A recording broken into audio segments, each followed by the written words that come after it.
میرے پاس کچھ ہے ہی نہیں کہ میں اللہ کے گھر پر یا اللہ کے بندوں پر خرچ کر سکوں، اور اپنی ضروریات پوری کرنے کے لیے میں جو کچھ مجھ سے ہو سکتا ہے میں کرتا پھروں، پھر میں اللہ کا بندہ نہیں ہوں۔ اس کا مطلب ہے مجھے سب سے زیادہ فکر فقط اس دنیا کی زندگی ہے، جس کو اللہ کہتے ہیں یہ تو باقی رہنے والی ہے ہی نہیں۔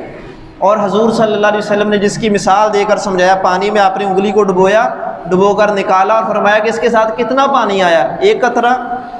فرمایا کہ یہ دنیا کی زندگی آخرت کے مقابلے میں اتنی ہے جتنا کہ ایک سمندر بھرا ہو اور وہ آخرت کی زندگی ہو، اور تمہاری انگلی کے ساتھ لگا پانی کا ایک قطرہ یہ دنیا کی زندگی ہو۔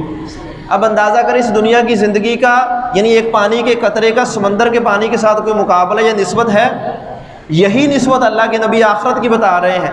پھر بھی انسان اتنا لاپرواہ بن کر زندگی گزارے، اور ان لمحات میں بھی جن کو اللہ کا قرب حاصل کرنے کے لیے اللہ کے نبی نے سب سے قیمتی لمحات قرار دیا، یعنی یہ رمضان المبارک،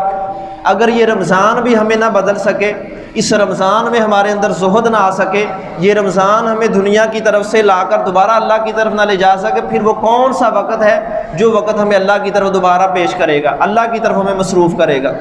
یعنی سب سے بہترین وقت اس دنیا میں، سب سے بہترین زمانہ یا وقت یا مہینہ یا دن اور رات وہ رمضان المبارک کے ہیں،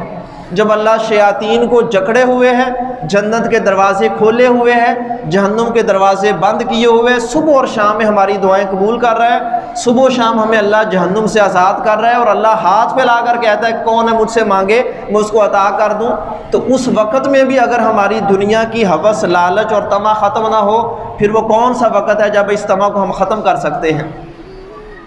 اس لیے اس وقت کو قیمتی سمجھیں، اس رمضان کو قیمتی اور مبارک سمجھیں کہ ہماری دنیا کی ہوس، لالچ اور طمع کم ہو جائے، ہم اللہ کی طرف پلٹنے والے بن جائیں، اللہ کی طرف رجوع کرنے والے بن جائیں۔